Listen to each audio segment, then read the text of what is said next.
El día de hoy hablaremos sobre fuentes conmutadas. El desarrollo de las fuentes conmutadas fue inicialmente en aplicaciones militares y aeroespaciales.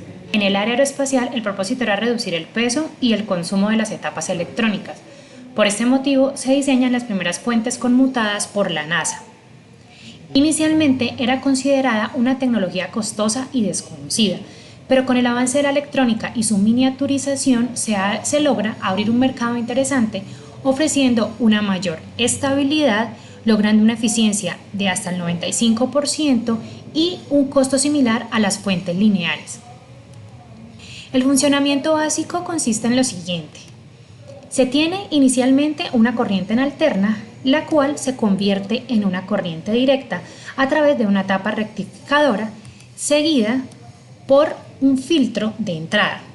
El siguiente bloque está compuesto por una tapa de conmutación, la cual es realizada por un MOSFET que opera a una frecuencia elevada, la cual es inducida por una tapa controladora conformada por una modulación de ancho de pulso o PWM, en cuyo ciclo de trabajo hace que funcione de manera ideal, de modo que cuando la tensión de salida sea baja, amplía su ancho de pulso colocando de nuevo a un nivel normal.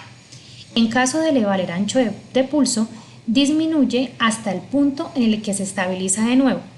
Por tanto, hace que mantenga la tensión de salida estable en más o menos 1%. Al considerar conversores conmutados de alta frecuencia, significa que emplea circuitos de potencia en los cuales los semiconductores o llaves de potencia deben conmutar una frecuencia mucho mayor que la frecuencia de variación de la forma de onda de entrada y salida de dicho conversor,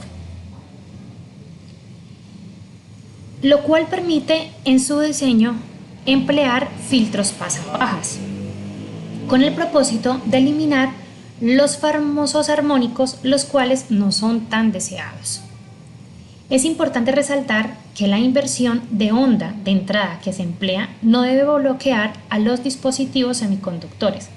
Por ende, los interruptores deben controlarse al conducir y bloquear. Una función específica es la rectificación de corriente.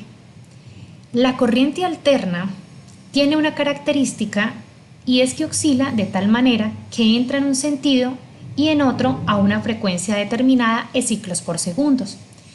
Dicha frecuencia es estándar y depende del país en donde nos encontremos, para nuestro caso 60 Hz.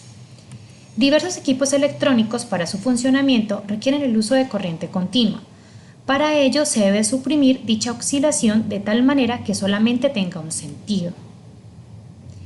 La fuente recibe la corriente de la red eléctrica a una tensión de 110 volts y debe estar preparada para suprimir las oscilaciones y mejorar la frecuencia en Hertz con el propósito de lograr conseguir un flujo de corriente constante con limitadas variaciones bruscas y así reducir el valor de la tensión a una adecuada para el manejo de los componentes electrónicos, la cual comprende el orden de los menos 12 a 12 volts. ¿Quiénes ayudan a hacer esta magia? Los diodos rectificadores.